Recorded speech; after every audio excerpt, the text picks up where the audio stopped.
Vamos a continuar con nuestro Congreso Reforma Político Electoral en México, Ventajas y Desafíos. Para continuar con las actividades del día de hoy, tenemos el honor de contar con la presencia del magistrado de la Sala Superior del Tribunal Electoral del Poder Judicial de la Federación, el doctor Felipe de la Mata Pisaña. Un fuerte aplauso, por favor.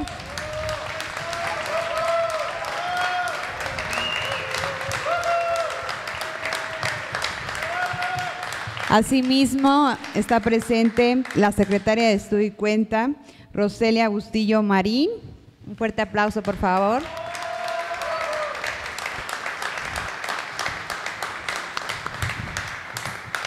Ellos dos, expertos en la materia, van a impartir la conferencia Presiones o Constitución. ¿A qué obedecen los límites a la subrepresentación? Para ello va a moderar la doctora Gabriela Rubalcaba, directora de la Escuela Judicial Electoral, a quien le cedo el uso de la voz para que comience esta mesa.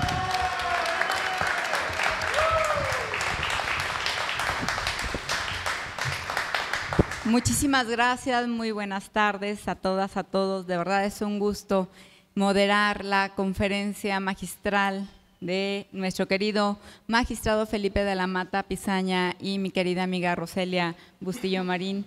Muchísimas gracias a que sigan con nosotros en este segundo día de actividades del Congreso denominado Reforma Político Electoral en México, Ventajas y Desafíos. Saludo con mucho gusto obviamente al magistrado Felipe de la Mata y a mi amiga Roselia Bustillo, así como también a toda la audiencia que nos acompañan. Muchas gracias por estar aquí, a todas, a todos. Bueno, pues la conferencia de hoy que nos van a impartir nuestros queridos amigos se denomina Presiones o Constitución, ¿a qué obedecen los límites a la sobrerepresentación? Y bueno, voy a omitir por obvias razones la síntesis curricular de los dos, son muy conocidos, son muy queridos por todos nosotros, por la familia electoral. Me están pidiendo que sigamos, entonces… bueno, pues le voy a ceder en primer lugar el uso de la voz a nuestro querido magistrado Felipe de la Mata Pisaña para que por favor lo recibamos con otro fuerte aplauso. Adelante, querido magistrado.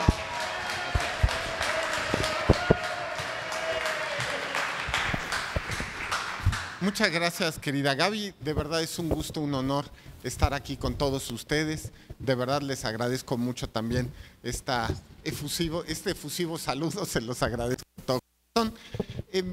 Quiero platicar con ustedes de un tema que en las últimas semanas nos ha quitado mucho el tiempo a las autoridades electorales.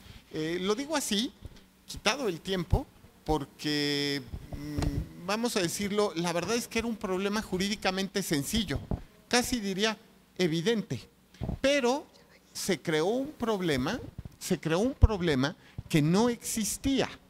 Es decir, derivado de los resultados de la elección del 2 de junio, repentinamente a alguien, quiero pensar que era alguien de la oposición, ¿se oye bien o sí?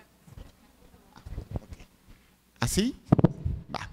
Entonces, les decía, quiero pensar que era alguien de la oposición, se le ocurrió que era una gran idea, vamos a decirlo así, que hubiera una concordancia casi perfecta entre el número de votos y de curules, lo cual en la Cámara de Diputados, lo que por supuesto es una gran idea, espectacular idea, solo que ustedes lo saben, el sistema no está hecho para eso.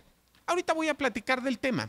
A ver, vamos a ver, voy a hacer un planteamiento general de las hipótesis, después le voy a dar el uso de la voz a Roselia. A ver, miren, esto es lo que vamos a ir. Primero voy a plantear las hipótesis, después voy a platicar, bueno, Roselia nos va a hacer el favor de platicar un poco en torno a las presiones que se hizo, una verdadera campaña, por supuesto, en torno al caso y finalmente los argumentos jurídicos.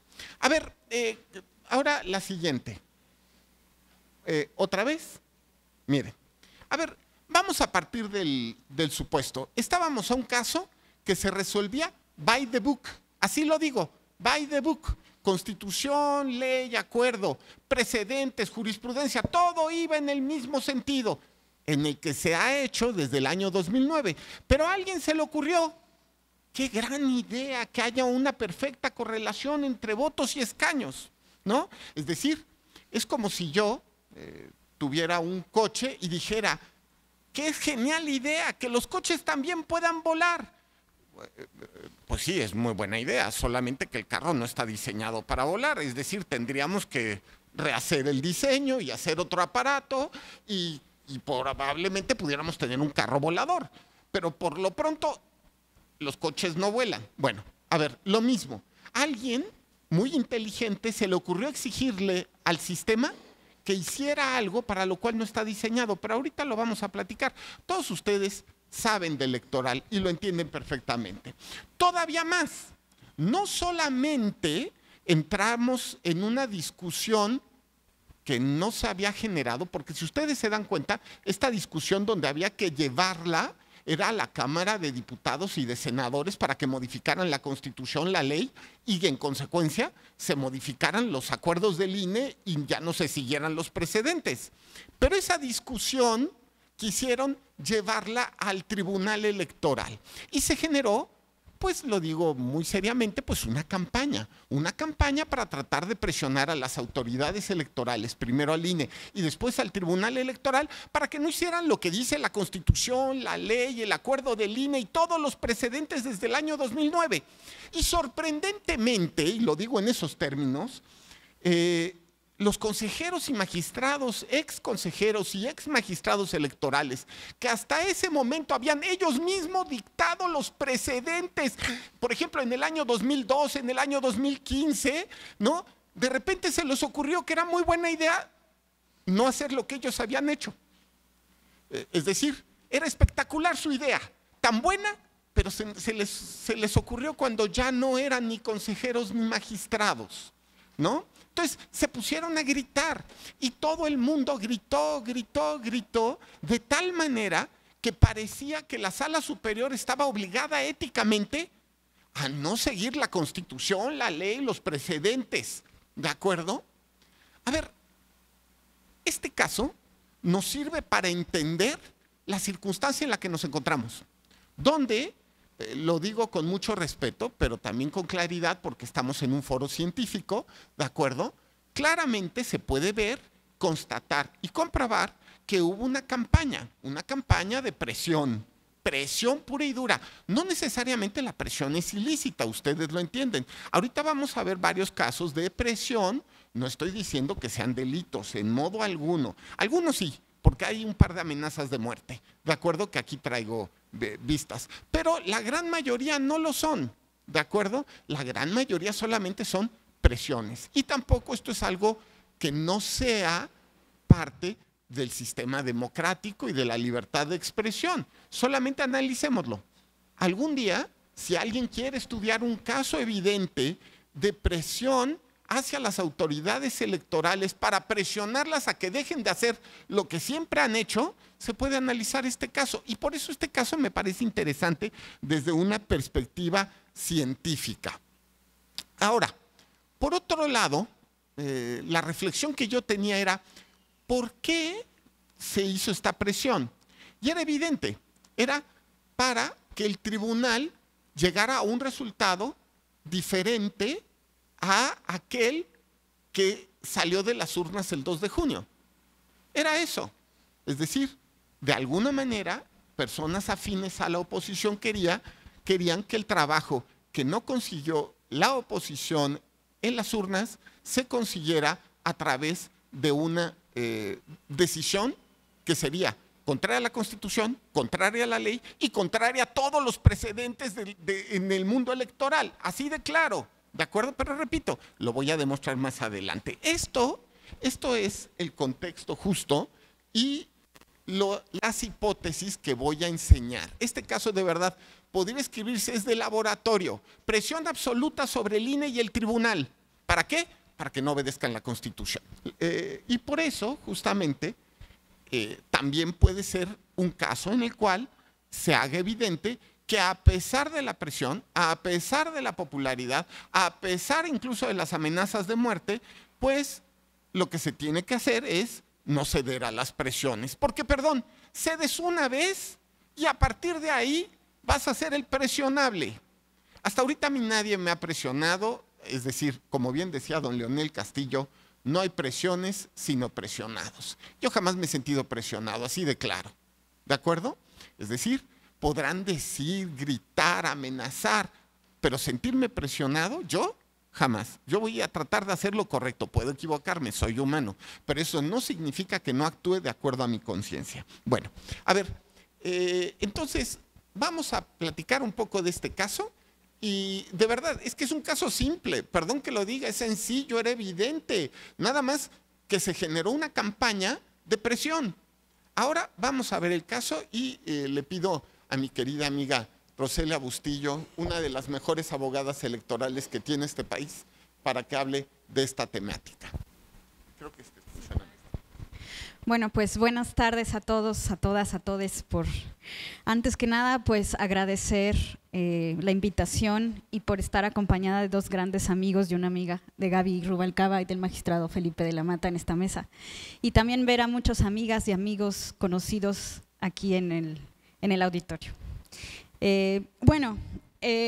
Como ya se ha dado una introducción de lo que vamos a ver aquí, yo voy a hablar sobre las presiones que después de las elecciones del 2 de junio y antes y todavía después de la resolución del 28 de agosto, el Tribunal Electoral y sus magistraturas recibieron presiones sobre pues cómo resolver y cómo sería mejor resolver según pues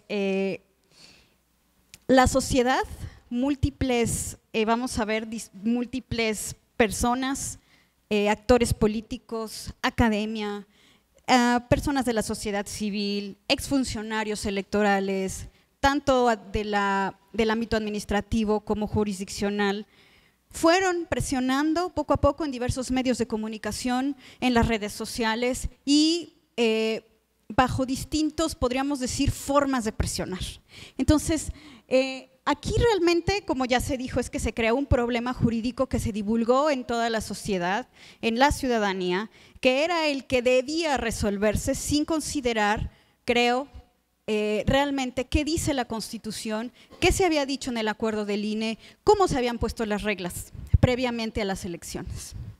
Además, me parece que se alegó de una manera injusta que con un 54% de los votos se obtuviera el 73% de los curules. O sea, eso era lo que se decía, que eso era injusto, ¿no? Vamos a ver cuáles fueron los tipos de las presiones a las magistraturas.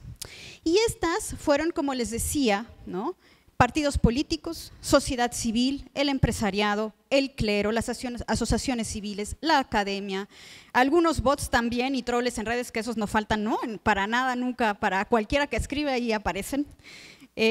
Comentaristas, la ciudadanía en general y la que sigue, ¿no?, de diferentes tipos de seguidores, a quienes siguen también son los que empiezan a replicar. Y también, bueno, se utilizaron diferentes medios de comunicación como desplegados públicos, redes sociales, periódicos, columnas de opinión, foros académicos, artículos académicos, periódicos, etcétera. Si nos vamos aquí, por ejemplo, ustedes pueden ver, quienes viven en la Ciudad de México y quienes no, también aquí pueden ver que había pues en las principales vías de la Ciudad de México, espectaculares, incluyendo los rostros de las diversas magistraturas, ¿no?, buscando influir en la decisión. Cuando en la historia, creo que al menos en lo que yo tengo de vida, no sé los que sean, ¿no?, los demás, se había visto que en un espectacular en las vías principales, al Tribunal Electoral del Poder Judicial de la Federación o a cualquier otro tribunal que resolviera un caso importante, ¿no?, fuera presionado con las caras de las magistraturas, ¿no?, y que de esa forma se dijera que no a la sobrerepresentación en el Congreso o no a la gandalle de un partido político y que lo pusiera también y se pusiera el logo del otro partido político, ¿no? Entonces, esta es una de las cuestiones que realmente pues fueron como inéditas en un caso, ¿no?, que desde 2009 se había resuelto de esa forma y cómo ahora, ¿no?, se presentaban este tipo de presiones. Aquí sí quiero hacer una mención importante, que, a ver, en este tipo de presiones en las que voy a nombrar también, no es que se esté afirmando si estas presiones son lícitas o ilícitas o delictivas, ¿no? Sino simplemente es como parte de la materia de la conferencia y de que se evidencie qué es lo que sucedió previo, después de la elección, previo a la resolución del 28 de agosto y todavía después de la resolución del 28 de agosto. En la siguiente vamos a ver cómo también hubo presiones desde la sociedad civil y de diferentes sectores de la sociedad civil. O sea, se puede ver desde un observatorio ciudadano que puede no tener ninguna relación con un partido político, ¿no? Y que hizo llamado a las magistraturas para que resolvieran el caso sobre representación en el Congreso y que se hiciera por coalición y no por partidos. Pero también, por ejemplo, la Coparmex, que sí está relacionada pues, con un tipo de personas que se dedican a, ¿no? Por ejemplo, al empresariado, ¿no?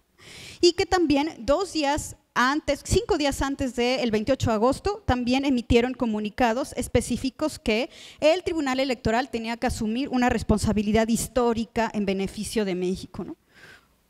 Pero también podemos ver que no solamente estas dos asociaciones, sino también la Conferencia del Episcopado Mexicano, que tiene que ver con otro tipo de asociación, ¿no? Que tiene ya también una connotación de tipo religioso, ¿no? Y que también llamó a la responsabilidad de las autoridades electorales, señalando que sería injusta la sobrerepresentación de algunas fuerzas políticas. Me parece que si ustedes van viendo las presiones, cada quien habla desde su propio sector, ¿no? Pero realmente cómo ha sucedido, cómo sucedieron las cosas respecto a las reglas del juego que el magistrado señalará más adelante, pues así había sucedido desde varias elecciones pasadas, ¿no? También otro tipo de cuestiones de presiones fueron desde la academia. Y estas presiones desde la academia no solo se dieron en artículos específicos académicos, en algunos artículos o podríamos decir revistas académicas, sino que personas que se dedican a la academia publicaron artículos en medios de difusión periodística también, como por ejemplo, aquí podemos ver en el Universal, hablaron en el Grupo Fórmula, en el Financiero, en el Excelsior, MBS Noticias, es decir, no solamente en el periodismo, ¿no? La prensa, sino también salieron a los medios de comunicación a señalar que existía o se presionó, se creó una fuerte tensión y una polémica que se rodeó de todo este asunto sobre la representación que se iba a decidir. Y además me parece que se advirtió o se quería advertir, ¿no? Que esto podría ser, o lo que se resolviera podía ser un retroceso democrático para el país, ¿no? Y también que se alteraría la voluntad de la ciudadanía cuando los resultados, pues eso, los resultados estaban ahí, ¿no? En las presiones de los comentaristas, sí podemos ver también que muchos de ellos eran también de esos académicos, otros de los opinólogos que salen en los medios de comunicación, ¿no? Que generalmente están en las diferentes mesas de opinión pública, opinión política que salen en los medios, en los diferentes programas, pues también se intensificaron las críticas y las opiniones a la resolución que podía salir. Pero, por ejemplo, en una mañanera del 31 de julio, se señaló que 120 columnistas escribieron para presionar al tribunal y cuestionar su imparcialidad. Esto es solamente a partir de lo que se señaló en ese día, más allá de todos los cientos más que salieron, ¿no? Algunas cuestiones ilustrativas, por ejemplo, una revista, la revista Nexos, seleccionó 94 artículos de opinión de diversos autores que abarcaban este tema de la sobrerepresentación. Y aquí vemos también al periódico Reforma, El Economista, la Política Online, es decir, que diferentes días, desde el 15 de julio, el 13 de junio, el 12 de agosto, el 18 de agosto, seguían presionando con el mandato de las magistraturas, la extensión, por ejemplo, del mandato de las magistraturas, ¿no? Como una coacción también que señalaban, ¿no? Como para que decidieran de un modo y no de otro. En la siguiente también podemos ver, ¿no? Otros medios de comunicación, como en el Excelsior, Latinus, en López Dóriga, ¿no? Que también se acusó a las magistraturas, ¿no? De recibir, por ejemplo, sobornos, o también de que continuar un retroceso para la democracia y que esto se convertiría quizá en una dictadura legal, o que estaban traicionando a la democracia. La siguiente. Todo esto fue por parte de este tipo, podríamos decir, de sectores de la sociedad, pero también, no solamente de estos, sino también de los exfuncionarios electorales, tanto quienes trabajaron en el Instituto Nacional Electoral como quienes trabajaron también en el Tribunal Electoral del Poder Judicial de la Federación.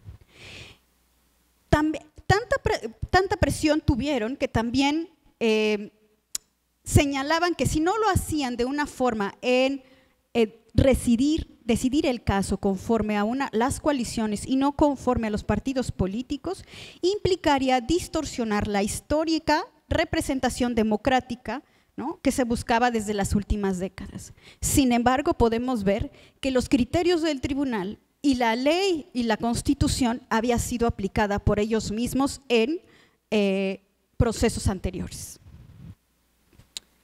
La siguiente. Y bueno, ahora bien, en el otro caso, ¿no?, en otro tipo de presiones, las redes sociales que bueno, ahora parece que tienen más alcance que muchos otros medios de comunicación, ¿no?, para sectores específicos de la sociedad. Aquí lo que hicimos fue clasificar los tipos de presiones que se dieron en las diferentes redes sociales.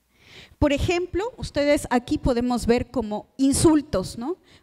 Voy a leer 2, 3 rápidamente y los que puedan no leer porque a lo mejor hay palabras muy antisonantes, ¿no? Pero, por ejemplo, dejen de torcer la ley a conveniencia, bola de rateros, por ejemplo. No se espera algo distinto de usted y sus colegas afines a un determinado partido. Vergüenza nacional, ¿no? Cuánto servilismo, vergüenza, qué fácil y rápido y por tan poco se vendieron, ¿no? Pero, por ejemplo, también al magistrado de la Mata, y así directamente porque da clases en la Universidad Panamericana, ¿no? Y que decían que él ya no podía dar clases en esta universidad, ¿no? La siguiente. Amenazas de muerte, por ejemplo, ¿no? Por ejemplo, ponen ahí, no eres eterno.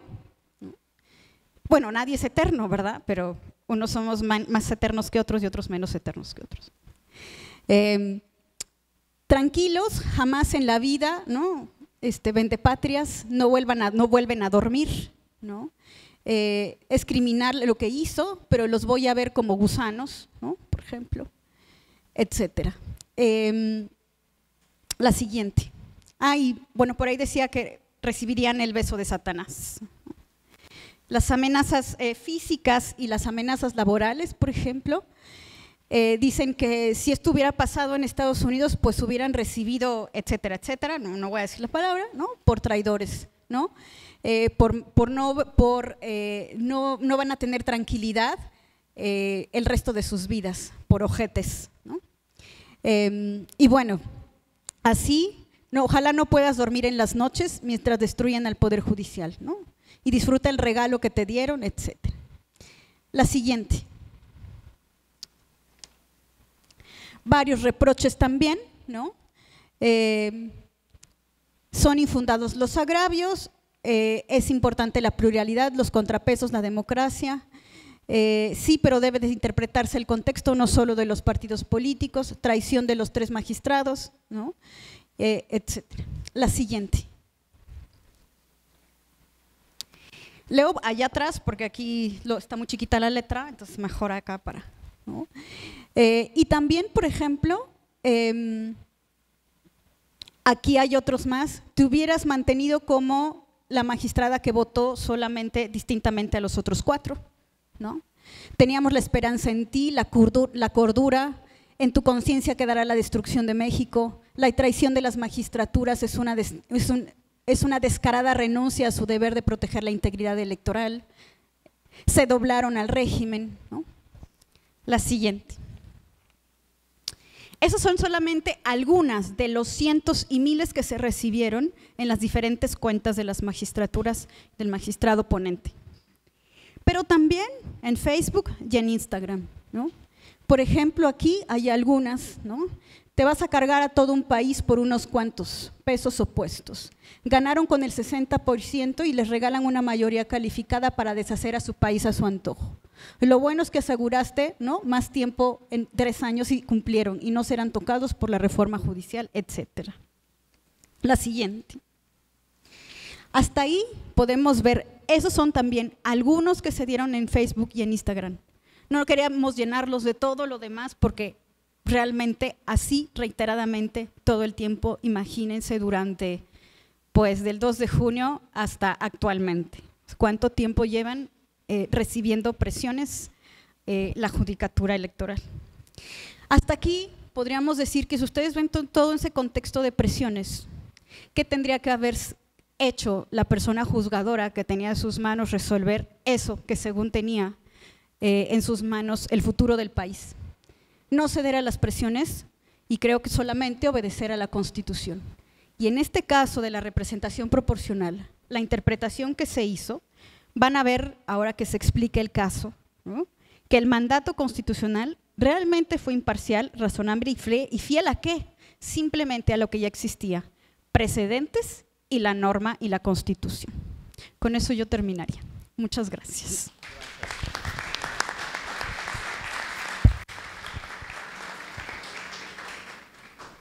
Bueno, como decía, esto es solamente una muestra de las cosas que pasaron. Se recibieron miles de mails, etcétera, ¿de acuerdo? Pero quiero que imaginen el contexto. Evidentemente la idea era doblar, lo digo así, al tribunal, ¿no? No obedezcan la Constitución, obedezcan la presión, no obedezcan sus precedentes, obedezcan a la presión y si no, habrá consecuencias. Ahora, ¿no? Ahí es donde vienen, y las consecuencias serán de todo, ¿de acuerdo? Ahora, vamos a ver qué hizo el tribunal, ¿de acuerdo? Ahora que ya pasó, ¿cuánto ha pasado? ¿15 días? ¿3 semanas? Quizá podemos hablar del tema con un poco menos de pasión y un poco menos de polarización, ¿de acuerdo? Y vamos a ver si lo que se hizo fue o no de acuerdo a la Constitución. De verdad, esto me sorprende, lo digo con sinceridad. Yo creo que la gente que se polarizó en este tema no estaba de acuerdo con el resultado de la elección, pero adivinen qué, hay que ganar los votos, no presionar a los jueces para doblarlos, eso es evidente. Ahora, vamos a seguir. La siguiente, por favor. A ver, ¿cuál es el problema jurídico a resolver? ¿De acuerdo? El tema era, y se sintetizó de una forma muy adecuada en la opinión pública, si el límite de la sobrerepresentación que se encuentra en la Constitución debe darse por partido o debe darse por coalición. ¿De acuerdo? Es así de claro. A ver, tenemos que definir ese punto. No, a ver, no estoy diciendo ni hablando de un tema de equidad o de justicia. Eso está en el corazoncito de cada quien, ¿de acuerdo? Como bien decía Santo Tomás, el sentido de justicia la tenemos todos en el corazón. Eso, que cada quien lo interprete. Pero adivinen qué, los jueces tienen que, ¿a quién tienen que obedecer antes que a nadie? ¿Qué es lo que protestamos nosotros cumplir y hacer cumplir? La Constitución. Después, pues la ley, ¿de acuerdo? Y ser fiel a nuestros precedentes, así de claro. Ahora vamos a ver qué ha pasado y qué sucedió y qué argumentos se dieron. Muy bien. A ver, lo primero que hay que decir es, señores, qué bonito sería que hubiera un sistema de proporcionalidad pura. Sería mucho más justo. Sí, estoy de acuerdo. Y algunos piensan también que debería haber un sistema parlamentario, porque el presidencialista no funciona, y también se puede discutir que no haya 2 cámaras, sino solo una, y muchas otras ideas muy buenas para una gran reforma constitucional. Pero el sistema electoral se fue construyendo a través de reformas diversas y en la representación proporcional no tenemos un sistema de proporcionalidad pura. Puede ser más justo, sí, por supuesto, es muy buena idea, sí, claro, solamente que primero se reforma la Constitución y después se hace un sistema de proporcionalidad pura, ¿de acuerdo? Nuestro sistema es un sistema de mayoría, es mixto, pero con predominancia de mayoría. A ver, vamos a recordar un poco, ¿de acuerdo? Un poco de lo que pasó históricamente. A ver, es un sistema mixto que impide la proporcionalidad pura con predominancia de mayoría, y aquí quiero decir, y tiene una regla, digamos, de ajuste, que es el 8% de votación en relación con el partido. Ahorita voy a demostrar eso. El sistema en sí mismo no busca la equivalencia exacta entre votos y escaños. No le puedes pedir eso al sistema. No está diseñado para eso. El sistema es fundamentalmente de mayoría. Aquí lo vamos a ver. Miren, hay que recordar. La Constitución de 17 solo tenía sistema de mayoría. Así fue como fue inventada. Así fue inventada porque seguramente, habría que preguntarle a los constituyentes, pero es más que evidente, se lo copiaron al sistema de los Estados Unidos, puros distritos. Eso evidentemente que genera problemas en la representatividad de los partidos políticos que alcanzan votaciones significativas, pero que no ganan los distritos. Ese fenómeno que se daba en prácticamente todo el siglo XX, ¿de acuerdo? En 1963, bueno, a ver, se daba en todo el siglo XX y la consecuencia era que había un solo partido que tenía diputados en la Cámara de Diputados y de senadores también. Un solo partido, ¿de acuerdo? Bueno, en 1963 se crean los diputados de partido, que medio funcionó, vamos a decirlo, ¿para qué? Pues para que pudieran tener a algunos diputados la oposición. Y después, con la reforma de Reyes-Heroles, se crean, ahora sí, lo que son los diputados de representación proporcional. A ver, fíjense ustedes, el fin de la reforma de Reyes-Heroles era justamente, primero, aquí tengo una cita, en México continuará primando el imperio de la ley, y para que esto ocurra es necesario dar cabida a las distintas alternativas del mosaico ideológico del país. Estos son los documentos de trabajo de la reforma constitucional. Es decir, había 300 distritos y se les ocurrió dar 100 diputados de representación proporcional para que entraran o cupieran a aquellos partidos que no ganaban tantos distritos, ¿de acuerdo? Ese era el diseño que se le ocurrió a Reyes-Heroles, ¿de acuerdo? Y fue justo, miren esta frase. En pocas palabras, el reconocimiento de la pluralidad política, una condición necesaria para la sobrevivencia del sistema político mexicano. Esto es, aunque no ganen distritos, van a poder ganar, digamos al menos, su representación vía RP. Bueno, la Cámara de Diputados, de Diputaciones, se diseñó entonces que hubiera 300 diputados de de mayoría relativa y 100 de RP. Y fíjense, en los trabajos legislativos de 1977, expresamente se descartó la posibilidad de un sistema de proporcionalidad pura. Esto se ha discutido varias veces en el Congreso de la Unión. Y las veces que se discute, termina no aceptándose, ¿de acuerdo? Y se ha aceptado o creado un sistema mixto, pero predominantemente mayoritario. Esto significa que los votos en los distritos llevarán a determinados ganadores. Y en representación proporcional, aquellos, digamos, se divide de forma más o menos representativa y proporcional los votos con los diputados, digamos, en general, muchos de los cuales no ganaron, de los partidos que muchos de los cuales no ganaron en los distritos. Claro, el sistema político mexicano que vivimos por 30 años hacía que al menos 2 o 3 partidos ganaran muchos distritos.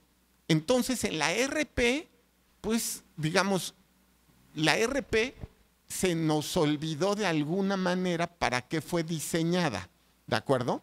El fenómeno de que un solo partido gane muchos distritos es un fenómeno justo para el cual fue creado la reforma de Reyes-Heroles de 1977. Es para que, aunque no ganen distritos algunos partidos, puedan tener curules en la Cámara. Ahora, en 1986 se aumentaron los diputados de RP y de 100 se pasaron a 200 a través de 5 circunscripciones, ¿de acuerdo? Bueno, y se mantuvo el sistema de predominancia mayoritaria, si bien es un sistema mixto, es de predominancia mayoritaria. Y cuando tienes un sistema de predominancia mayoritaria, pues sí vas a tener sesgos entre la proporcionalidad entre votos y curules. No estoy diciendo que sea justo en mi corazoncito. A lo mejor puede ser que ustedes tengan la sensación de que en su corazoncito es que sería mejor otro sistema. Sí, nada más que los jueces no hacen la Constitución, no la escriben, la aplican, ¿de acuerdo? Y ahora vamos a ver lo que dice la Constitución. Bueno, fíjense, entonces, si alguien no tiene dudas, puede leer que la fracción 5 del artículo 54, fíjense ustedes, dice, en ningún caso un partido podrá contar con un número de diputados por ambos principios que representen un porcentaje total de la Cámara que exceda en 8 puntos a su porcentaje de votación nacional. ¿De acuerdo? Esta base no se aplicará al partido político. La Constitución es muy clara, es por partido, no es por coalición.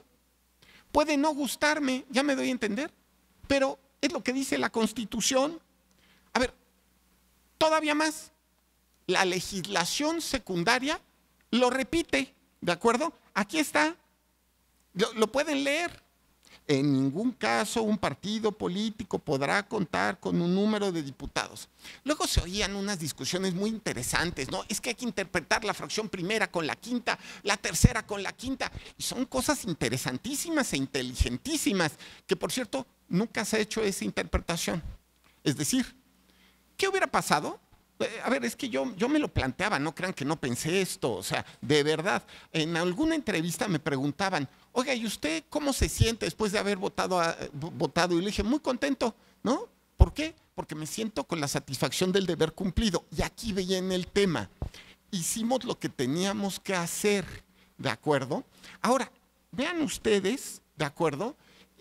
A ver, la interpretación del artículo 54 en todos los precedentes ha sido que esto se hace por partido, ¿de acuerdo? No por coalición, es decir, la Constitución lo dice, la ley lo dice, espérenme, la siguiente lo van a ver. Bueno, hay un acuerdo del INE que también lo dice, todavía más, que fue impugnado, pero no en esta parte. No les gustaba a los partidos de oposición, lo hubieran impugnado. Perdón, es que ando un poco agripado. No les gustaba a los partidos de oposición, lo hubieran impugnado. Pero mágicamente se dieron cuenta que no les gustaba cuando vieron el resultado que no les benefició y determinaron que querían otro resultado. Ahora, todavía más, ¿de acuerdo? La siguiente, por favor. Como les decía, al menos desde 2009, al menos, en realidad es desde antes, pero al menos desde 2009, así se ha interpretado de manera, a ver, congruente. Es total la línea de jurisprudencia. Oye, es que deberías interpretar la fracción 1 con la 5, la 3 con la 5. Sí, muy bien, nada más que no se ha hecho así. Se ha hecho interpretación aislada de la fracción 5. Entonces, eso significa que si haces una interpretación aislada de la fracción 5, se da este resultado. Y esto es lo que se ha aplicado para todos los partidos, por cierto, para los que ahora son oposición. Y con esa interpretación ganaron mayorías que implicaba una sobrerepresentación por coalición, no por partido. Es decir, lo que antes les había beneficiado ya no les gustó, porque ya no les beneficiaba. ¿De acuerdo? Ahora, aquí lo quiero notar. A ver, en 2009, otro Consejo General del INE, integrado por muchas de las personas que después escribirían cartas y gritarían, y impugnarían, y etcétera, y presionarían, por supuesto. Y en 2012, ¿de acuerdo? Y en 2015, esos consejeros electorales y esas magistraturas electorales que aplicaron de manera literal la fracción 5 del artículo 54, estaban mágicamente dándose cuenta que se habían equivocado. Claro, no comenzaban diciendo, uy, sí, es verdad, me equivoqué. me equivoqué cuando yo hacía este trabajo, aplicándole a la que ahora es oposición, una sobrerepresentación de varios puntos, pero eso fue un error. Ahora te exijo, tribunal, que hagas otra interpretación. No, nada más se quedaban con la parte de te exijo, tribunal, que hagas otra interpretación porque es más justo. Bueno, a ver, vamos viendo, ¿no? A ver, yo en 2018 tuve el caso de RP también. Y adivinen qué hice. ¿Qué creen que hice? Lo mismo. Lo mismo. Es decir, no solamente lo hicieron otros consejeros del INE y otros magistrados electorales, por cierto, aquí está el doctor Galván, pues usted hizo lo mismo en su momento, querido doctor, ¿no? ¿De acuerdo? ¿No? Y en 2018, ¿de acuerdo? Yo personalmente, a ver, ¿cómo digo yo? A ver, ¿querían saber cómo iba a votar? Chequen el precedente de 2018, así de simple. A ver, y si tenías duda, que por cierto, yo fui el ponente, lo quiero hacer notar otra vez, ¿no? A ver, y en todo caso, también en 2021 lo aplicamos así, es decir, la Constitución lo dice, así se ha hecho la interpretación del 54, la ley, hay un acuerdo del INE que además es un acuerdo que no fue impugnado en esa parte, hasta que hubo resultado ya no les gustó, están todos los precedentes desde el año 2009 y mágicamente es algo terrible aplicar la Constitución y seguir tus precedentes. Miren, yo creo que este tema es fundamental. Jamás puede el juez variar los resultados democráticos. ¿Cómo creen? A ver, imagínense que cambiamos las reglas o la interpretación de las reglas en torno al resultado. A ver, ¿qué es lo que nos hubiera dicho la gente que votó por determinada opción política? ¿Qué hubieran dicho? Golpe de estado técnico. ¿Están de acuerdo? O sea, así de claro. Pues sí, hombre, por supuesto. Le ibas a arrancar de acuerdo al resultado electoral y a las reglas que hasta entonces se habían seguido a partir de la Constitución, la ley, los acuerdos y además todos los precedentes desde el año 2009. Todos, ¿de acuerdo? Todos, es que lo quiero hacer notar, todos. Bueno, y ahora, por cierto, y yo mismo en 2018, y después digo, no, creo que me equivoqué, sí, ya no lo voy a hacer así. ¿Qué parecería? ¿Qué parecería que estaba haciendo? ¿No? Y en una de esas, esa tentación podría haberse llegado, digamos, al corazón. ¿Están de acuerdo? A ver, son los votos de la ciudadanía y la misma fórmula de representación y la manera en la cual se ha interpretado históricamente los únicos elementos que pueden servir para determinar el tema de proporcionalidad. A ver, el Tribunal Electoral al final del día es un guardián constitucional. Yo decía, de verdad, luego hay unos abogados tan sabios que decían, terrible el proyecto, más propio de un escribano y de un aplicador formalista. Y yo decía, bueno, a ver, es que, ¿cómo les digo que yo protesté cumplir y hacer cumplir la Constitución? Miren, lo que se resolvió no fue otra cosa que la materialización de la Constitución, como se ha hecho desde 2009, al menos, en realidad es desde antes, pero no quiero entrar en discusiones en torno a, es que la coalición no surtía estos efectos y después sí surtía estos efectos. A ver, desde 2009 las coaliciones funcionan así. Entonces, al menos desde 2009, esto funciona de esta manera. Ok, ¿no? Entonces, bueno, y ahora, como les dije, en el proyecto encontramos estos argumentos, ¿no? Uno, la interpretación literal e histórica del sistema normativo, lo que les acabo de hacer notar. Y después decían, no, es que tienes que hacer una interpretación diferente de fracción primera con fracción quinta, ¿no? Porque entonces no sería posible que el único partido que podría tener RP es un partido que no fue en coalición. O sea, es muy buena idea y es muy buena interpretación, pero resulta que desde 2009 esa no ha sido la interpretación que se ha dado a la fracción primera ni a la quinta, ¿de acuerdo? Entonces, y decir más bien, resulta irracional interpretar esa fórmula específicamente para lograr un resultado diferente al que desde el año 2009 se había aplicado, al menos desde 2009. Ahora, si ustedes se dan cuenta, esto implica que se aplique al final del día el límite de sobrerepresentación. Y en su caso, si había un error en la interpretación, tenía que ser anterior, un error o una nueva reflexión, tenía que hacerse antes de los resultados del 2 de junio, de verdad. Porque después de los resultados, parecería que el tribunal lo que quería era modificar los resultados para que la opción ganadora de manera democrática no tuviera, pues vamos a decirlo, la representación que la gente y la interpretación normativa y la propia Constitución había establecido, ¿de acuerdo? Bueno, ahora, se los hago notar, el sistema mexicano no es de proporcionalidad pura, es un sistema mayoritario mixto con predominancia mayoritaria. Se los hago notar nuevamente.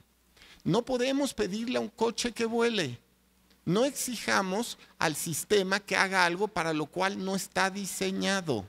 Ok, ahora, luego decían, hubo hasta una contradicción de criterios. No puedo hablar, sí puedo, pero voy a abstenerme de hablar de si hay contradicción o no de criterio por respeto a la instancia que lo está resolviendo. Lo que quiero hacer notar es que a alguien, también que se ve que tiene algunos años en la materia, yo me acuerdo también, ya tengo algunos años en la materia, de esta jurisprudencia de 1998, alguien se la saca y dice, oye, qué gran idea, mira esta jurisprudencia, tienes que obedecerla al tribunal, es decir, no obedezcas la Constitución, no obedezcas la ley, no obedezcas el acuerdo del INE, no obedezcas ninguno de los precedentes desde el 2009 y ahora, charán, saca esta jurisprudencia de 1998, como si no hubiera sido previa a las interpretaciones de los precedentes. Pero bueno, ¿qué dice? El principio de representación proporcional como sistema para garantizar la pluralidad en la integración de órganos legislativos y que decía justamente que se tiene que hacer una mejor proporcionalidad. Pero lamentablemente cuando uno ya empieza a tener canas, por ahí me empiezan a salir las canas, aunque no se me nota mucho porque estoy güerejillo, ¿de acuerdo?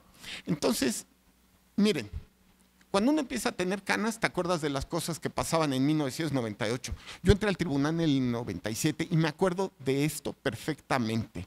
Esta jurisprudencia resultó de una ley del estado de Quintana Roo que tenía una cláusula de gobernabilidad. Para los que sean muy jóvenes, les recuerdo que las cláusulas de gobernabilidad existieron en la Constitución y desapareció, si recuerdo bien, la última cláusula de gobernabilidad en 1996.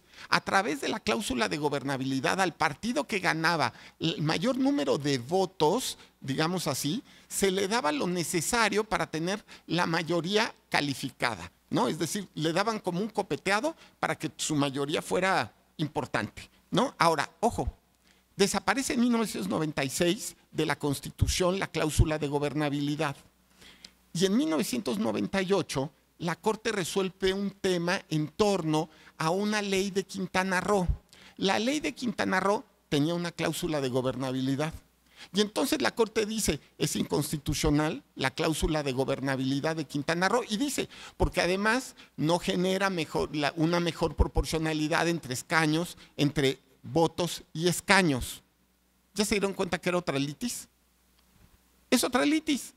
Es decir, agarras un párrafo aislado de una tesis relevante sin entender el problema que se encuentra, digamos, resuelto en esa tesis relevante, ¿de acuerdo? Y dices, resuelve conforme esta tesis de 1998. Es que yo decía, Dios, no sé, aprovechando que está el doctor Galván, seguro se acuerda también de esta tesis y de 1998 y de las cláusulas de gobernabilidad y todo eso. Ahora, la siguiente. Pero más allá de eso, en 1998 había un sistema electoral diferente, y más en Quintana Roo, si les acabo de decir que tenía una cláusula de gobernabilidad, era algo completamente distinto. No era ni una ley federal la que se analizaba, fuera una ley federal, pero era una ley local. Ahora, muchas gracias, voy a tomar agüita, perdón. Y miren, en todo caso, ni las coaliciones eran iguales, ni era una ley federal, ni era la Constitución federal. vamos, es que era la gimnasia y la magnesia. Bueno, ahora, termino. Yo, de verdad, este caso es un caso en el cual había que escoger a quién obedezco, a las presiones o a la Constitución. Pues a mí me quedaba claro que lo único que podíamos hacer era obedecer a la Constitución, y yo respeto mucho a las personas que puedan opinar en contrario, y también respeto mucho a las personas que hayan votado de otra manera en otros órganos o en los mismos órganos judiciales o institutos electorales.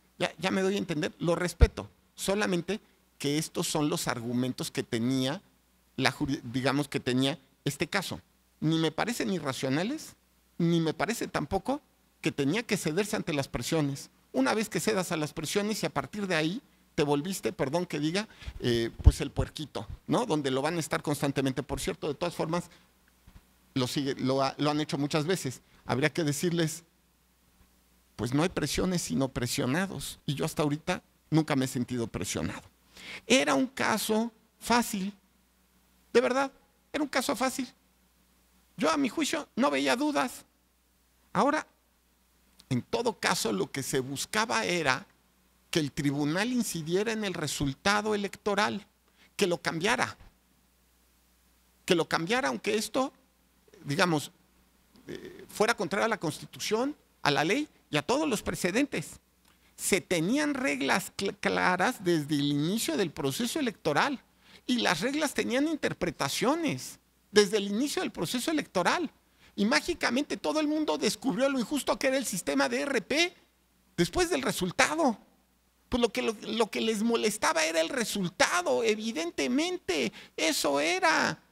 Pero señores, el resultado es problema de la ciudadanía, es decir, es la gente, no el tribunal, así de claro. ¿Quieren tener a alguien con quien estar enojados? Pues díganle a la gente, ¿por qué no votaron por mí? ¿No? Si yo soy más bonito, más inteligente, más ético, lo que quieran, ¿de acuerdo? Ahora, las reglas quizá podían modificarse antes, una reforma constitucional, una legal, o al menos el acuerdo del INE, o quizá los precedentes, pero ya llevada a cabo la elección, no. En 2018, vean mi intervención y mi voto particular, porque a pesar de que era mi caso, le puse un votito en 2018 a mi sentencia, en la cual puse, una vez llevada a cabo la elección, tienen que seguirse los precedentes. De otra manera, parecería que el tribunal pues tiene favorito, y eso no puede suceder. Ahora, quien juzga solo debe observar la Constitución y la línea de criterios electorales. Quien juzga, guarda y cuida la democracia mexicana. Sí, de verdad, somos guardianes de la democracia.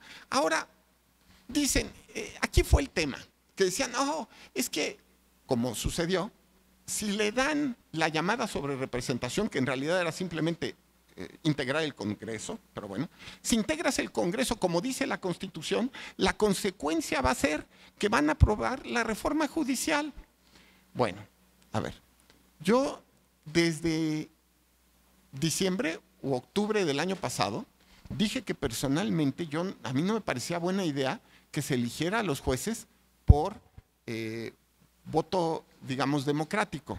No me parece buena idea, lo sostengo y lo diré hasta el último momento. No es buena idea. Pero adivinen qué, no voté eso. ¿Qué fue lo que yo voté en la sala superior? La integración del Congreso. Ya, si me hubieran puesto a votar en el Congreso, pues quizá yo votaría de otra manera, me doy a entender. Pero lo que a mí me tocaba, mi tramo de responsabilidad era aplicar la Constitución para integrar el Congreso de la manera que se había integrado hasta ese momento. ¿De acuerdo? A ver, no puedo ponerme a pensar, es que si se integra el Congreso van a tomar estas decisiones que yo no comparto, porque nuevamente parecería que es una decisión pues casi oligárquica, ¿no? Una decisión de alguien que tiene 2 doctorados y que dice esto es más inteligente que lo que dice el pueblo. No encuentro el sentido democrático de ese pensamiento. Somos guardianes de la democracia, no defensores de intereses políticos. Hacemos que las reglas se respeten y que las contiendas se desarrollen. Un guardián al final del día lo es por vocación y no es sencillo aguantar las presiones, insultos, agresiones o incluso las amenazas de muerte. Fueron tantas amenazas de muerte que no las vieron algunos mis secretarios, pero por ejemplo hubo una que decía que si votaba de esa manera me buscara mi pijama de madera, ¿no? O sea, pues hombre, no me doy a entender, pues no es fácil, pero tampoco me van a doblar. Ahora, los guardianes son imprescindibles en cualquier democracia. Cuando hay gritos, amenazas, insultos, producto de la polarización, alguien tiene que guardar la calma y hacer lo correcto. Encontrar el libro, ¿no? Y actuar by the book. Y adivinen cuál es el libro que nosotros tenemos que cumplir. La Constitución. Sí, es el libro. Ahora, eso no significa que un guardián no deba estar abierto para escuchar alegatos, ¿de acuerdo? Pero debe ser obstinado en la aplicación de la Constitución y la ley, independientemente en la toma de decisiones, pero dependiente del marco normativo, transparente para comunicar sus decisiones, pero reservado para emitir juicios de valor a favor o en contra de los participantes en la contienda, porque al final del día lo que se estaba haciendo al exigir esto al tribunal era un juicio de valor. El resultado no nos gusta, está equivocado, cámbialo. Claro, en sus exposiciones, pero complejo en el estudio de todos los casos, incluyente en la diversidad y las minorías, pero excluyente con los prejuicios.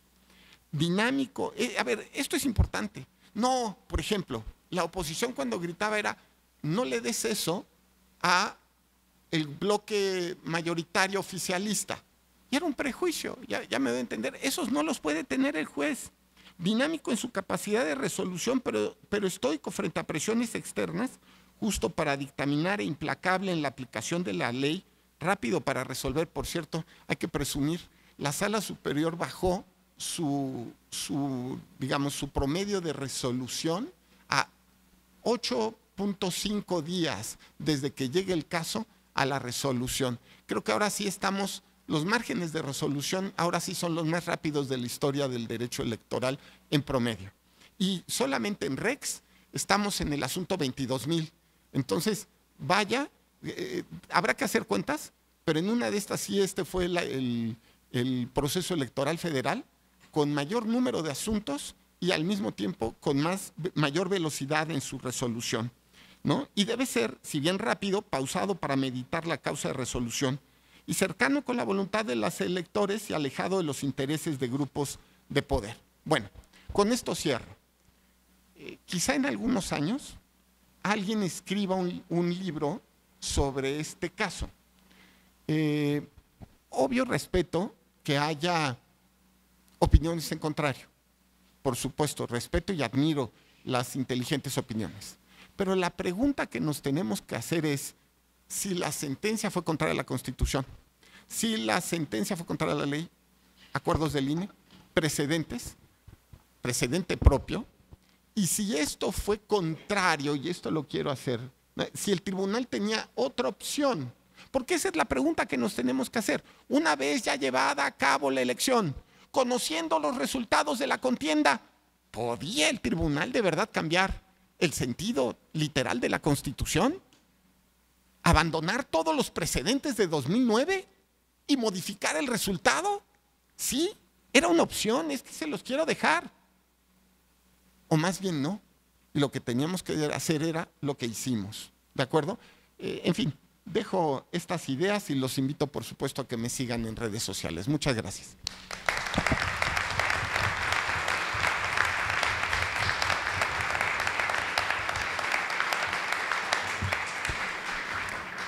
Agradecemos al magistrado Felipe de la Mata Pizaña y a nuestra querida Roselia Bustillo por tan excelente conferencia. Y bueno, vamos a abrir un periodo de preguntas y respuestas. Si alguien tiene alguna, por favor, levantar la mano. Acá, por favor, si nos pasan el micrófono. Gracias. Buenas tardes, magistrados. Soy Octavio Borunda, diputado ante el Congreso del Estado de Chihuahua. Sean bienvenidos otra vez a Chihuahua, magistrados. Desde su gestión jurisdiccional en la Sala Regional especializada y ahora en la Sala Superior. La ponencia del magistrado de la Mata Pizaña se ha distinguido por analizar los extremos del derecho a la libertad de expresión en todos los ámbitos del ejercicio político y electoral.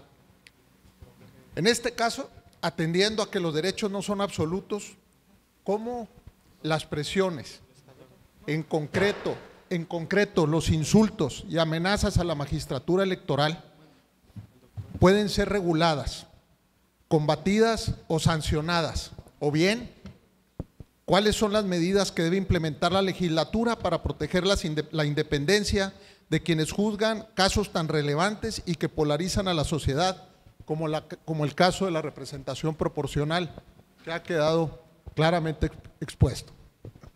Muchas gracias. ¿Alguien más? ¿O quieres contestar? Puedo contestar. Adelante. Muchas gracias, diputado, qué amable. A ver, mire, yo creo que esto no se puede regular, la verdad. Es decir, es delito lo que es delito. Amenazar de muerte a alguien, pues sí es un delito. Claro, muchas veces, si no es que casi siempre, se hace a través de bots y trolls, muchos de los cuales sabemos que están pagados y son imposibles de identificar. Es decir, lo que pasa en Twitter es casi anónimo, ¿no? Es decir, el que está del otro lado, pues sabrá si le están pagando en una granja de bots y de trolls y eso, o no. Ya me doy a entender, pero esas amenazas de muerte, creo que también cabe decir fueron excepcionales. Yo creo que los insultos, las presiones, pues son parte de nuestro trabajo y tenemos que aguantarlas. Se llama libertad de expresión y de opinión y libertad de crítica y ya está. Y en alguien tiene que caber la prudencia. Así me decía mi mamá. Luego me estaba yo peleando con mi hermano y le decía, no, mira, es que me hizo esto y esto y esto. Me decía, tú eres el mayor, en alguien tiene que caber la prudencia. Y pues sí, en alguien tiene que caber la prudencia, que los insultos se queden de lado, los insultos y eso se queden de lado de las partes. Nosotros tenemos que aguantar. Y aquí viene un tema que es muy espiritual, lo digo así. Y lo importante es ¿cómo decirle? Que no te afecten. Por ejemplo, en los chats de las escuelas de mis hijos estaban con el tema, ¿no? O estaban buleando a mis hijos en sus escuelas, ¿no? Con el tema también. A ver, el tema es, aunque pasen todas esas cosas, mantenerte lo suficientemente tranquilo de que lo que estás haciendo es lo correcto. Ahora, si en algún momento recibo amenazas de muerte, ya en lo personal, pues esas sí las denunciaré. Estas, pues me parece que no llevarían a nada, porque pues ya entiendo, porque además lo he visto en varios casos, Twitter es prácticamente anónimo, ¿no? Y creo que ese es el tema, ¿no? Yo creo que no debe regularse. Ahora, creo que lo que sí es que la selección de magistrados de cualquier tipo, no solamente electorales, tiene que hacerse pensando, ahora será por la vía de las elecciones, también pensando que tiene que haber gente, sobre todo, segura de sí misma. Y eso solo te lo da, de verdad, la seguridad de que estás actuando bien. De verdad. Si tú estás seguro que estás actuando bien, los gritos no te importan. Al contrario, puedes decir, de verdad, no me importa, porque esto es lo que se tiene que hacer y alguien tiene que actuar bien. Y ese voy a hacer yo, ¿no? Porque lo fácil sería decir, me doblaron, ¿no? Ay, mira, todos los comentaristas políticos me doblaron, ¿no? Gracias, magistrado, por favor. Gracias, buenas tardes. Señor magistrado, mi reconocimiento a todo lo que expuso y concretamente a algo que acaba de decir, ¿verdad? Y vinculado a la pretendida elección por votación de los juzgadores. Creo que para ser juzgador no se requiere lisa y llanamente ser ciudadano mexicano y tener un título de abogado. Se requiere tener esa convicción y ese compromiso con el ejercicio de la función jurisdiccional, y eso no nos lo formamos en una universalidad de elección por simpatías o por proyección o por amistades, ¿verdad? Creo que tiene que ser alguien que tenga esa visión, que tenga esa creación y ese anhelo de respeto a la Constitución y las leyes que de ella emanan, como nos dicen cuando protestamos, tomar una decisión y asumir con responsabilidad ese encargo que se está tomando. Si no tenemos la convicción de impartir justicia, y como le decía hace rato en una pequeña intervención que tuve, recordando el concepto del piano de la justicia, de darle a cada uno lo que le corresponde, entonces no tenemos nada que estar ahí. Entonces no necesitamos jueces con grandes maestrías y con grandes conocimientos jurisdiccionales. Lo primero que necesitamos son juzgadores con convicción y visión de justicia y de respetar la estructura constitucional y todo lo que le deviene. Gracias por atenderme y mis más sinceras felicitaciones. Muchas gracias. ¿Alguien más? Acá, por favor. Francisco Morales, presidente de la Federación Iberoamericana de Abogados. La pregunta es, ¿cómo considera que México puede aprender de las mejores prácticas electorales de otros países y qué papel cree que debe de jugar las organizaciones internacionales en la observación y apoyo de los procesos electorales nacionales?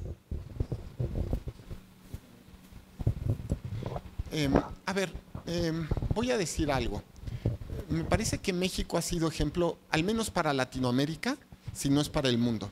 Yo doy clases en la UNAM y en la UP, ¿no?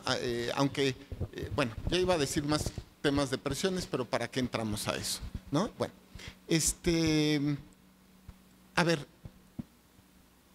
cuando les doy a mis alumnos el tema de lo que la Constitución mexicana le ha dado al mundo, siempre, digamos, les digo, al menos son 3 cosas. Una, el amparo, ¿no? Bastante cosa, por cierto. Los derechos sociales, la primera constitución con derechos sociales, ¿no? Y viene la tercera, y les digo, y un sistema electoral con 2 autoridades, una administrativa y otra judicial de corte independiente, ¿no? Que ha sido ejemplo y paradigma para el mundo. Cuando uno viaja por Latinoamérica, la verdad es que siempre es un punto de referencia, México. Dicho lo anterior, creo que efectivamente hay que confluir en la formación, en el entendimiento de los sistemas. Yo no tengo duda, ahora estas voces tan pesimistas, ¿no? Que hemos caído en la dictadura y México, yo diría, ¿por qué no se acuerdan del 2 de junio? Fue hace 3 meses, o sea, el 2 de junio la gente votó libremente y tomó decisiones de acuerdo a derecho, ¿no se acuerdan? Eso fue lo que pasó. Si eso no es democracia y si eso no es un sistema electoral sólido, no sé qué lo sea, ¿no? Simple y sencillamente eso es democracia. Ahora, dicho lo anterior, me parece que efectivamente yo sí creo que en temas electorales tenemos que estar constantemente observándonos, observar para entender y aprender, y en la medida de lo posible importar. Sí creo en la observación electoral, sí creo en la apertura para la observación electoral, y me parece que en eso nos sirve mucho el trabajo conjunto con la OEA, que por cierto, hay que recordarlo, hasta lo puse en el proyecto. La OEA, por cierto, dijo que la elección de México había sido democrática. Es que ahora sí que go to the basics, ¿no? Hay que recordarlo. El 2 de junio se hizo una elección democrática. ¿Va? Bueno, ahora, querida Rosel. Bueno, yo nada más abonaría a tres cuestiones. Yo recuerdo que hace algunos años conocí a un grupo de personas que venían de Kenia y de Nigeria a ver el sistema electoral mexicano. Creo que también eso se ha dado también en varios lugares de Asia y de África que han venido no solamente en América Latina, sino en otros lados que también ha sido referente el sistema electoral mexicano, como en estos continentes. Y 2, creo que sí es importante observar otros países, por ejemplo, pues recientemente que se reintegró o se conformó el Congreso francés, ¿no? Y cómo su segunda vuelta les volteó, ¿no? el resultado. Creo que eso es importante ver cómo en otros lados ese tipo de sistemas electorales, cómo funcionan y qué cosas se podrían obtener y adaptar al sistema electoral mexicano, claro, considerando la historia de México, ¿no? O por ejemplo en la India, que son pues el triple de la población mexicana, y cómo ahí logran votar por el voto electrónico toda la ciudadanía, ¿no? Y cómo también eso funciona, y creo que eso tendríamos que también observarlo en otros lugares del mundo, cómo se podrían adaptar a México. Gracias. Muchas gracias. ¿Alguna otra? Magistrado, por favor. Muy buenas tardes, señor magistrado. Quisiera preguntar si en este asunto que se resolvió relativo a la representación en el Congreso Federal, ¿hubo algún tema relacionado con la afiliación efectiva de los candidatos? Y si fue así, ¿cuál es el sentido, cuál es su opinión respecto a este tema que también está resolviéndose en instancias del tribunal? Gracias. Muchas gracias. Me voy a referir solamente a temas federales. El tema justamente, ¿se acuerdan que les dije? En 2018 yo fui el ponente del caso de RP y de Cámara de Diputados, idéntico. Y justo en 2018 pasó algo muy semejante, no en este tipo de presión y mucho menos de este nivel, pero pasó algo interesante. Alguien de repente dijo, ¿ya vieron los resultados? Estos resultados no pasarían si no existiera esta jurisprudencia que era la de los diputados Sandía, ¿no? La de justamente el tema de militancia efectiva.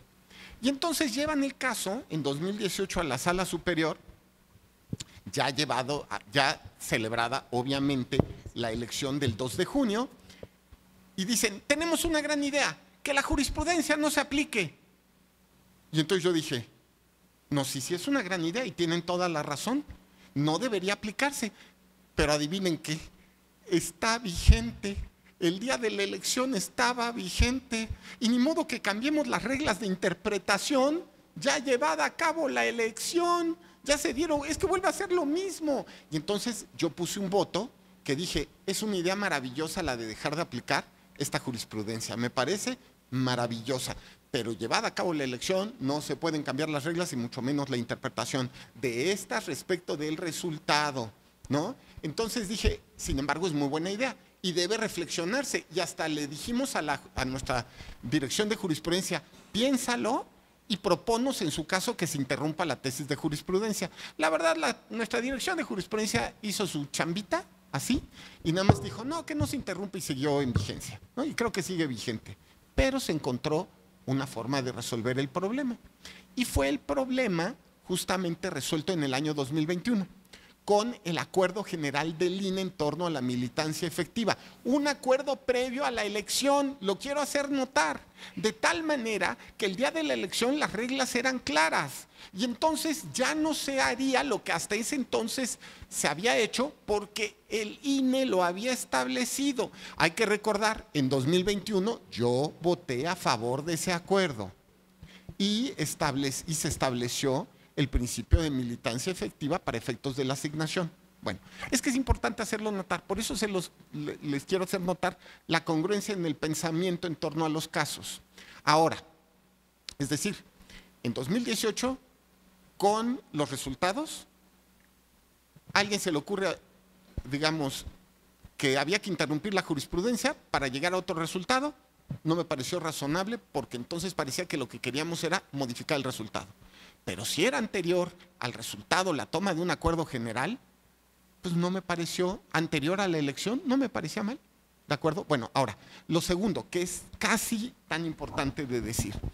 El tema se presentó porque empezó la discusión en torno al tema de militancia efectiva en 2024 y algunos decían que no se obedezca o que sí se obedezca el acuerdo. El tema ya se encontraba resuelto en el propio acuerdo que aquí hice notar y lo que se hizo fue aplicarlo.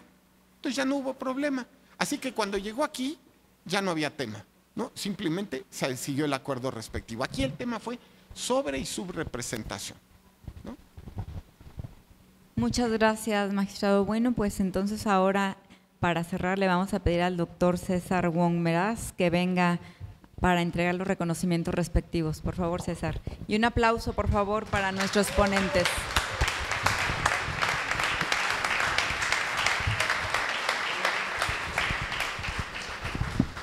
Muchas gracias al magistrado Felipe de la Mata Pizaña. Nomás quiero decir que mi reconocimiento y admiración siempre por lo que para mí eres el que más sabe de derecho electoral y que la verdad me distingo de ser tu amigo, de ser tu colaborador y de tener este excelente equipo en lo cual hoy, como siempre, has dado muestra de una sencillez, pero también de un actuar.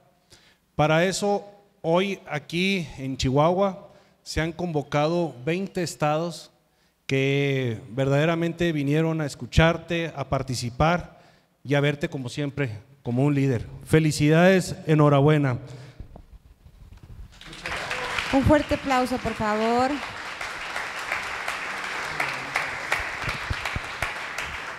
De la misma manera, quiero saludar a mi compañera, amiga, secretaria de Estudio y Cuenta de la ponencia del magistrado Felipe de la Mata, y una de las personas que, como bien dijo, más sabe derecho electoral y que conoce también muy bien el tema indígena y que nos ha ayudado a comprenderlo un poquito más. Desde Oaxaca también para Chihuahua. Gracias.